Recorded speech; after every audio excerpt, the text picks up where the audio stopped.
പ്രിയമുള്ള സഹോദരങ്ങൾ, അല്ലാഹു സുബ്ഹാനഹു വ തആല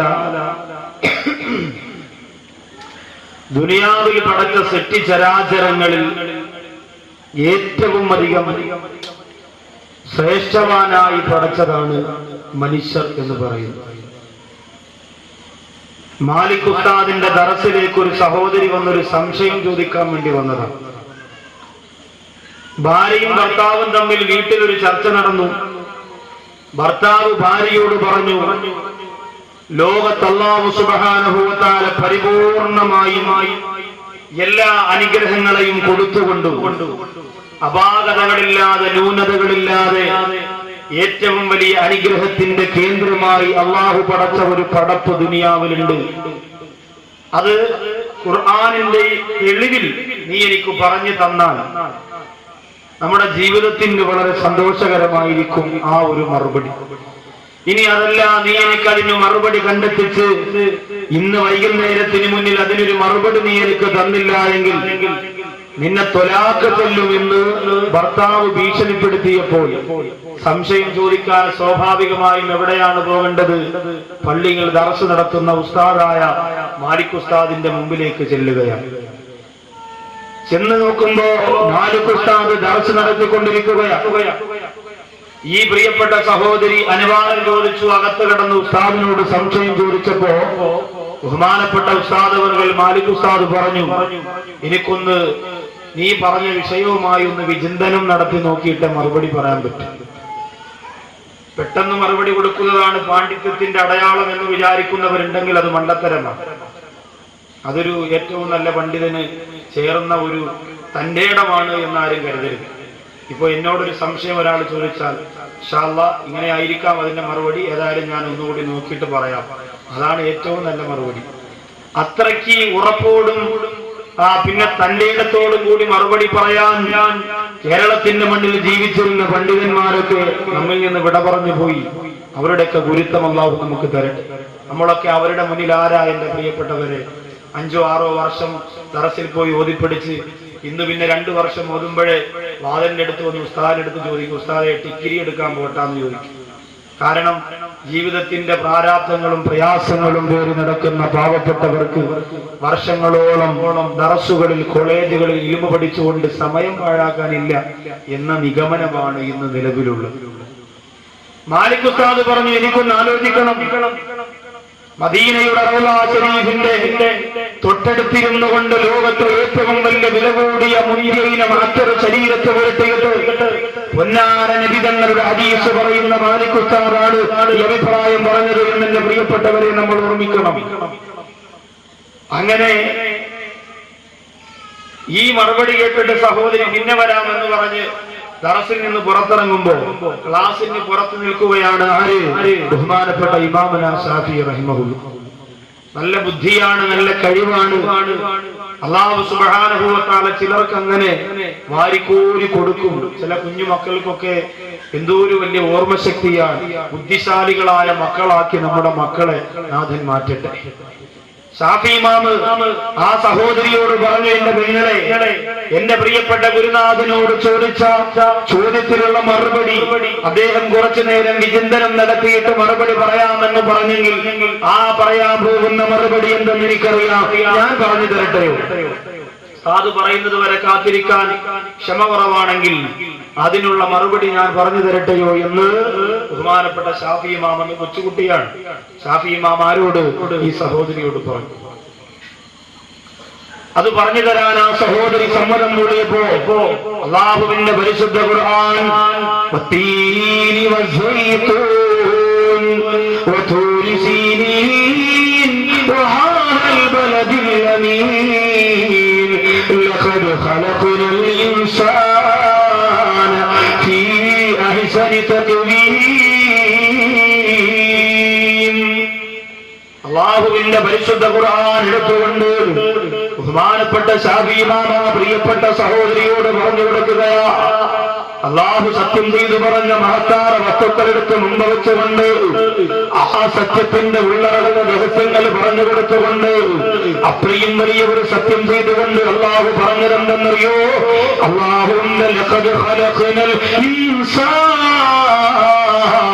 ഫീ അഹ്സനി തഖ്വീം. ലോകത്തല്ലാഹു പടച്ച പറവകളിൽ, ലോകത്തല്ലാഹു പടച്ച ജന്തുക്കളിൽ, ലോകത്തല്ലാഹു പടച്ച ജീവജാലങ്ങളിൽ, സൃഷ്ടിചരാചരങ്ങളിൽ ഏറ്റവും അധികം ഉത്കൃഷ്ടമായത്, ഏറ്റവും അധികം പരിപൂർണമായത് അത് മനുഷ്യരാണെന്ന് പരിശുദ്ധ ഖുർആൻ. ആ പരിപൂർണമായ സൃഷ്ടികളാണ് ഞാനും നിങ്ങളും. ആ മനുഷ്യരായ പരിപൂർണരായ സൃഷ്ടികളാണ് ഞാനും നിങ്ങളും. അള്ളാഹു നമുക്ക് വാരിക്കോരി എന്തെല്ലാം അനുഗ്രഹങ്ങൾ തന്നു. ഒരു ജീവിക്കും കഴിവില്ല നോക്കാൻ ദിശമാ, മനുഷ്യനു മാത്രം റബ്ബ് ചെയ്ത കർമ്മ. ലോകത്തൊരു ജീവജാലങ്ങൾക്കും ആകാശത്തിലേക്ക് നോക്കാനുള്ള കഴിവ് അള്ളാഹു കൊടുത്തിട്ടില്ല. മനുഷ്യരായ നമുക്ക് മാത്രമേ അള്ളാഹു തന്നിട്ടുള്ളൂ. മനുഷ്യരായ നമുക്ക് മാത്രമേ അള്ളാഹു ആകാശത്തിലേക്ക് നോക്കാനുള്ള കഴിവ് തന്നിട്ടുള്ളൂ. ഒരു മനുഷ്യൻ ആകാശത്തിലേക്ക് നോക്കിയാൽ 10 ഗുണങ്ങൾ അവനുണ്ടാകുമെന്ന് അൽ ഹിക്മത്തു ഫീ മഖ്ലൂഖാത്തില്ല എന്ന ഗസാലി ഇമാമിന്റെ കിതാബിനകത്ത് കാണാം. അതിൽ ഒന്നാമത്തത് യൻസിഹു അൻഹുൽ ഹമ്മ വൽ ഗമ്മ, അവന്റെ സങ്കടവും ദുഃഖവും അള്ളാഹു മാറ്റിക്കൊടുക്കും ആകാശത്തിൽ നോക്കിയാൽ എന്ന് പറഞ്ഞ് ഭർത്താവ് അടിച്ചെന്നും പറഞ്ഞ് ആകാശത്തിൽ നോക്കി മെയിൻ റോഡ് വഴിയെ നടന്നങ്ങ് പോകരുത്. ടിപ്പർ റളിയല്ലാഹു അൻഹു ഒന്ന് കയറി ഇറങ്ങി. അള്ളാഹു കാക്കട്ടെ. ആകാശത്തിൽ നോക്കാനുള്ളത് റോഡിൽ നടന്നു പോകുമ്പോഴും ബൈക്ക് ഓടിക്കുമ്പോഴും അല്ല. വീടിന്റെ അകത്ത് വൈകുന്നേരം ടെറസിന്റെ മുകളിൽ ഒരു വെറും ചായക്ക് കട്ടൻ ചായ അല്ലേ, വെറും ചായ എന്ന് പറഞ്ഞ പ്രശ്നമാണ്. വെറും ചായ മാത്രം തരും, ഭക്ഷണം തരില്ല. ഒരു സ്ഥലത്ത് പോയപ്പോൾ എൻ്റെ എന്ത് വേണം, ഞാൻ പറഞ്ഞു വെറും ചായ മതി. ആ ശരി ഉസ്താദ്, എല്ലാവർക്കും നല്ല അടിപൊളി ഭക്ഷണം, എനിക്ക് മാത്രം ഒരു ഗ്ലാസ് ചായ. ഉസ്താദല്ലേ പറഞ്ഞു വെറും ചായ എന്നാ, അതുകൊണ്ട് ഇവിടെ കട്ടൻ എന്നായിരിക്കും ഉപയോഗിക്കുന്നത്. അപ്പോ അത് കട്ടൻ ചായ കുടിച്ച് അല്ലെങ്കിൽ ചെറിയ പരിപ്പൂടൊക്കെ കടിച്ച് രാത്രി വൈകുന്നേര സമയങ്ങളിൽ ഇങ്ങനെ കാറ്റുകൊണ്ട് ടെറസിന്റെ മുകളിൽ ഭർത്താവ് കാട്ടിച്ചിരി നുണയൊക്കെ പറഞ്ഞിരിക്കുന്ന സമയം, ആ സമയത്ത് ആകാശത്തിലേക്ക് നോക്കിയാൽ കുഴപ്പമൊന്നുമില്ല, അറാഹത്തായിട്ട് നോക്കിക്കൊണ്ടിരിക്കാം. അച്ഛാ അങ്ങോട്ട് നോക്കി സങ്കടം മാറി, ദുഃഖം മാറാം, പ്രയാസം മാറാം. ബാക്കി 9 കാര്യങ്ങളുണ്ട്, അത് വേറെ നമ്മുടെ വിഷയത്തിൽപ്പെട്ടത്.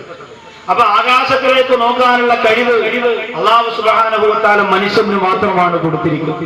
അങ്ങനെ ഒരു കഴിവുള്ളത് കൊണ്ട് നമ്മുടെ പ്രിയപ്പെട്ട കുഞ്ഞു മക്കൾക്ക് ചോറ് കൊടുക്കാൻ വേണ്ടി പ്രിയപ്പെട്ട ഉമ്മമാര് മക്കളെടുത്ത് ഒക്കത്ത് വെച്ച് മക്കളെ അങ്ങോട്ട് നോക്കിയേ, അമ്പിളിയമ്മാവനെ നോക്കിയേ എന്ന് പറഞ്ഞ് അമ്പിളിയമ്മാവനെ കുഞ്ഞു മക്കൾ നോക്കുമ്പോ വാ തുറക്കും അറിയാതെ ആ മരുമോള് കുറച്ച് ചോറ് ഇങ്ങനെ കുഞ്ഞിന്റെ വാക്കിയകത്ത് വെച്ചു കൊടുക്കും. മാമി കാണാതെ കുറച്ച് മരുമോളും മണി കൊടുക്കും. അങ്ങനെയാണല്ലോ പതിവ്. ആകാശത്തിലേക്ക് നോക്കി കുഞ്ഞു മക്കൾക്ക് ഇടാൻ വേണ്ടി ചോറിടുമ്പോൾ, കുഞ്ഞു മക്കൾക്ക് കൊടുക്കാൻ വേണ്ടി ചോറ് പാത്രത്തിലേക്ക് ഇടുമ്പോൾ അവർക്ക് കൂടി കണക്കാക്കിയാണ് അവരിടുക. കുഞ്ഞിന് ഒരു ഉരുള കൊടുക്കും, അടുത്ത ഉരുട്ടി വയ്ക്കുമ്പോൾ കുഞ്ഞ് ചവച്ചെടുക്കണം, അടുത്ത മൂന്നാമത്തെ എടുക്കും. ഇങ്ങനെയാണ് സാധാരണ. അതൊരു രസമാണ്. അമ്മ കഴിക്കുന്നു, അപ്പ കഴിക്കുന്നു. അങ്ങനെ ഞാൻ എൻ്റെ മക്കൾക്ക് ചോറൊക്കെ ശരിക്കും വാരി കൊടുക്കാറുണ്ട്. അമ്മമാർക്ക് ഒരു പ്രത്യേകമായ സ്വഭാവ ഗുണമാണ്. സാധാരണ മക്കളൊക്കെ കണ്ണു തുറക്കുമ്പോൾ ഉമ്മ എന്നാണ് വിളിക്കുന്നതെങ്കിൽ എൻ്റെ മക്കൾ കണ്ണു തുറക്കുമ്പോൾ വാപ്പ എന്നാണ് വിളിക്കുന്നത്. അവർക്ക് മൂത്രം ഒഴിക്കാൻ പോകണമെങ്കിൽ വാപ്പ, ഏത് കാര്യത്തിനും നേഴ്സറി പോകണം, ഒരുക്കണമെങ്കിൽ വാപ്പ, കുളിപ്പിക്കണമെങ്കിൽ വാപ്പ. അതുകൊണ്ട് തന്നെ ആ സ്നേഹം കൂടിപ്പോയോ എന്നെനിക്കൊരു ഡൗട്ടുണ്ട്. മക്കളെ ഒരുപാട് സ്നേഹിക്കരുത് എന്ന് നിങ്ങളോട് പറഞ്ഞ് അവസാനം എനിക്ക് എന്നെ പണി കിട്ടുമെന്ന് അറിയാൻ വയ്യ. അള്ളാഹ് കാക്കട്ടെ. ഭയങ്കര ബുദ്ധിയാണ് നമ്മുടെ മക്കൾക്കൊക്കെ. ആദ്യമായി ഹാഫിളാക്കണമെന്ന ആഗ്രഹത്തോടെ മൊബൈലിനകത്ത് കിടക്കുന്ന മെമ്മറി കാർഡിന്റെ ഖുർആൻ മുഴുവൻ കേൾപ്പിച്ചു കൊടുത്തുകൊണ്ടിരിക്കണവൻ ആദ്യമായി LKG ക്ലാസ്സിൽ പോയിട്ട് വീട്ടിൽ വന്നതിൻ്റെ ഒന്ന് സൈക്കിൾ എടുത്ത് അവൻ പാടി വാട്ടെന്താണെന്നറിയാം. നാനെടുത്താത്താങ്ക മാട്ടെ 4 മാസം തൂങ്കമാട്ടെ മൂഞ്ചിപ്പാരി വീട്ടിൽ പോയി സേരമാട്ടെ. എന്നോട് പറയാം മൂഞ്ചിപ്പാരി വീട്ടിൽ പോയി സേരമാട്ടെ. ഞാൻ പറഞ്ഞ ഈ ബാക്കവിനടുത്ത് തന്നെ ഇത് വേണോടാ. നാട്ടുകാരെ മക്കളെ മുഴുവനും നന്നാക്കാൻ വാതു പറഞ്ഞുകൊണ്ട് നടന്ന അവസാനം എനിക്ക് എന്നെ പണി കിട്ടി. ഭാര്യ പറയാം അങ്ങനെ.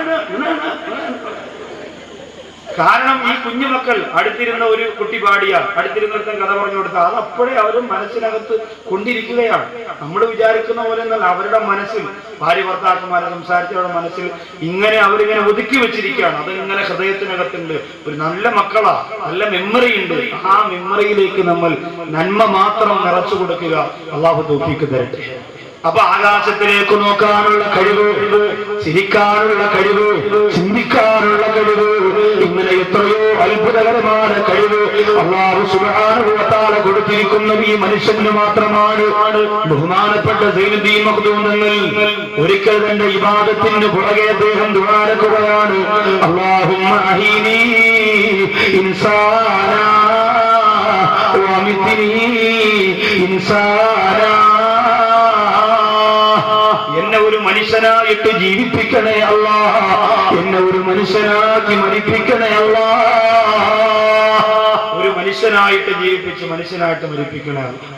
പുറകിലിരിക്കുന്ന ശിഷ്യന്മാർക്ക് സംശയം, നമ്മുടെ ഉസ്താദ് അങ്ങനെ ജുമയ്ക്ക് ദുആ ചെയ്താൽ എപ്പോ പള്ളി അടിയുണ്ടെന്ന് ചോദിച്ചാൽ ഇങ്ങനെ പിന്നെ മനുഷ്യനല്ല മൃഗുവോ? അല്ലാഹുവേ ഞങ്ങളെ എല്ലാവരെയും മനുഷ്യരാക്കണേ. ഫ്രണ്ടിരിക്കുന്നത് പറയും ആമീൻ പറഞ്ഞോടെയാളെ, ഇത് എന്തോടെ പറയണത്? മനുഷ്യൻ അത് സ്വാഭാവികമായി ചിന്തിക്കുമ്പോൾ നമുക്ക് തോന്നും നമ്മളാരും മനുഷ്യരല്ലേ. സൈനുദ്ദീൻ മഖ്ദൂം ഞങ്ങളുടെ അടുത്ത് ചോദിച്ചപ്പോൾ അദ്ദേഹം പറഞ്ഞു, നിനക്ക് മനുഷ്യനെ കാണണമെങ്കിൽ ഞാനൊരു ദിക്ർ പറഞ്ഞു തരാം. ആ ദിക്ർ 41 ദിവസം ചൊല്ലു. 41 പരിശുദ്ധ ജുമാ ദിവസമാണ്.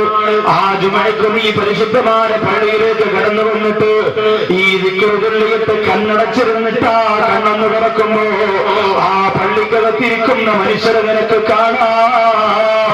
യഥാർത്ഥ മനുഷ്യരെ നിനക്ക് അപ്പോഴാണ് കാണാൻ കഴിയുക എന്ന് പറയുമ്പോ എന്റെ പ്രിയപ്പെട്ടവരെ, സൈനുദ്ദീൻ മഖ്ദൂം തങ്ങൾ അടുത്തിരുന്ന പ്രിയപ്പെട്ട ശിഷ്യൻ പോവുകയാ. ആ പ്രിയപ്പെട്ട ശിഷ്യൻ മടങ്ങിപ്പോയി. 41 ദിവസം വരെ ഉസ്താദ് പറഞ്ഞുകൊടുത്ത മനോഹരമായ ദിക്ർ ചൊല്ലുകയാ. 41ാമത്തെ ദിവസമാ പരിശുദ്ധമായ പള്ളിയിലേക്ക് ജുമാ നിസ്കാരത്തിന് കടന്നു വരികയാ. ജുമാ നിസ്കാരത്തിന് വന്നിട്ട് ബഹുമാനപ്പെട്ടവർ ഉസ്താദ് പറഞ്ഞുകൊടുത്ത ദിക്ർ ചൊല്ലിയിട്ട് കണ്ണു തുറക്കുമ്പോ ദിക്ർ ചൊല്ലുന്നതിന് മുമ്പ് പള്ളിക്കകത്ത് നിറച്ച് ജനങ്ങളായിരുന്നു. ആ ദിക്ർ ചൊല്ലിയിട്ട് കണ്ണു തുറക്കുമ്പോ ഉണ്ടായിരുന്ന മനുഷ്യരെ കാണുന്നില്ല. കുറച്ചുപേര് നായയുടെ കോലത്തിലാ, കുറച്ചുപേര് പന്നിയുടെ കോലത്തിലാ, കുറച്ചുപേര് കോഴിയുടെ കോലത്തിലാ, കുറച്ചുപേര് പരുന്തിന്റെ കോലത്തിലാ, കുറച്ചുപേര് കാട്ടാമൃഗത്തിന്റെ കോലത്തിലാ, കുറച്ചുപേര് കാട്ടാനയുടെ കോലത്തിലാ. അങ്ങനെ ഒരുപാട് മൃഗങ്ങളുടെ ജീവജാലങ്ങളുടെ രൂപങ്ങളായി മനുഷ്യരങ്ങ് മാറപ്പെടുമ്പോ അതിൽ 3-4 പേര് മാത്രം, വളരെ കുറഞ്ഞവർ, അവർ മാത്രം അൽഹംദുലില്ലാഹ് അല്ലാഹുവിനെ ദിക്ർ ചൊല്ലിയിട്ട് ജുമാ ദിവസം പടച്ച റബ്ബിന്റെ പള്ളിയിൽ കൂടിയിരിക്കുകയാ. സൈനുദ്ദീൻ മഖ്ദൂം തങ്ങൾ ജുമാ കഴിഞ്ഞപ്പോൾ ചോദിച്ചു, മനുഷ്യരെ കണ്ടോ? ആകെ 5 മനുഷ്യരാണ് ആ പള്ളിയിൽ ഉണ്ടായിരുന്നത്. ബാക്കിയൊക്കെ കോഴി, നായയും പുലിയും പൂച്ചയും. എന്താ ആ രൂപം വന്നത്? അവരുടെ മനസ്സിലുള്ള ഏറ്റവും വൃത്തികെട്ട സ്വഭാവം. ഓരോ ജീവികൾക്കാണല്ലോ ഓരോ സ്വഭാവം.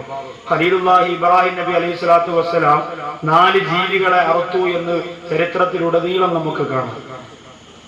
തസൗഫിന്റെ പണ്ഡിതന്മാർ പറയുന്നു, ആ 4 ജീവികൾക്കും പ്രത്യേകമായ 4 ദുർഗുണങ്ങളുണ്ട്. ആ ദുർഗുണം മനുഷ്യൻ അവന്റെ ഹൃദയത്തിൽ നിന്ന് കളയുമ്പോഴാണ് അവൻ യഥാർത്ഥ മനുഷ്യനാകുക. ഒന്നാമത് അദ്ദേഹം അറുത്ത ജീവി ഏതാണെന്നറിയോ? കോഴിയാ. കോഴിയുടെ സ്വഭാവം എന്താ? വെള്ളം ഒഴിച്ച് കോഴി കാര്യം അതിന് വെള്ളം താഴെ. കോഴിയുടെ സ്വഭാവം എന്താണെന്നറിയോ? വികാരമാണ്. കോഴി എന്ന് പറയുന്നത് ഒരു വികാര ജീവിയാണ്. അതിന് വേറെ ഒന്നും ആലോചിക്കേണ്ട കാര്യമില്ല. ആരും കല്യാണം നടത്തി കൊടുക്കുകയൊന്നും വേണ്ട. അപ്പുറത്തെ പെട കോഴി അണ്ണാച്ചി തമിഴ്നാട്ടിൽ നിന്ന് കൊണ്ടുവന്ന കോഴി നമ്മുടെ നാട്ടിൽ വാങ്ങിച്ചു വെച്ചിരുന്ന കോഴിയായിട്ട് കമ്പനിയാ, കണ്ടുടങ്ങിയ കമ്പനിയാ. അതിന് പിന്നെ ഒരുത്തൻ ചോദിക്കലും നിക്കാഹ മഹറത്ര 4 മുട്ട മഹർ കൊടുക്കാനൊന്നും അവന് സമയമില്ല. കാവക്കോഴി എന്ന് പറഞ്ഞാൽ എന്തിനും ഏതിനും റെഡിയായിട്ട് നല്ല തൊപ്പിയൊക്കെ ഇട്ട് ഉഷാറായിട്ട് നിൽക്കുകയാണ് ചങ്കൂറ്റത്തോടു കൂടി. അപ്പൊ ഇതിന് വികാരമാണ് ആ ജീവിയുടെ സ്വഭാവം. ആ സ്വഭാവം ചില മനുഷ്യരെ കീഴടക്കിയിട്ടുണ്ട്. അതിനെ നമ്മൾ അറുത്ത് കളയണം. അത് നമ്മുടെ ഉള്ളിലുണ്ടെങ്കിൽ വേഷവിധാനങ്ങൾക്കുള്ളിൽ അടക്കി നിർത്താൻ കഴിയാത്ത വികാരം കൊണ്ട് നടക്കുന്നവൻ മനുഷ്യനെല്ലാം മൃഗമാണ്. അതാണ് പ്രിയപ്പെട്ടവരെ, 2.5 വയസ്സുള്ള കുഞ്ഞിന് വടക്കാഞ്ചേരിയിലെ കുട്ടിക്കാടിനിടയിൽ ക്രൂരമായി മാനഭംഗപ്പെടുത്തി വലിച്ചെറിഞ്ഞ മനുഷ്യന്റെ മുഖത്ത് നോക്കിയിട്ട് പത്രത്തിലൂടെ വായിച്ചു പോയ ദിനങ്ങൾ ഇവൻ മനുഷ്യനാണോ മൃഗമാണോ എന്ന് ചോദിച്ചു പോയത് അതുകൊണ്ടാണ്. ഇവൻ മൃഗമാണോ എന്ന് ചോദിച്ചു പോയത് അതുകൊണ്ട്, അത് മനുഷ്യൻ ചെയ്യുന്ന പ്രവൃത്തിയല്ലാത്തത് കൊണ്ടാണ്. അപ്പോ വികാരം എന്ന് പറയുന്നതിനെ ഒതുക്കി നിർത്താൻ, നമ്മുടെ ഭാര്യയിൽ ഒതുക്കി നിർത്താൻ. ഭാര്യ നമ്മുടെ വികാരങ്ങൾ പൂർത്തീകരിക്കാൻ അള്ളാഹു തന്നിരിക്കുന്നത്. ഇന്ന് എന്റെ പ്രിയപ്പെട്ട സഹോദരിമാര് ചിന്തിക്കണം, ഭാര്യമാര് കാരണം കണ്ടുകൊണ്ട് തുടങ്ങിയ ഭർത്താക്കന്മാരുണ്ട്, ഭാര്യമാര് നിമിത്തമായി വ്യഭിചാരം തുടങ്ങിയ ഭർത്താക്കന്മാരുണ്ട്.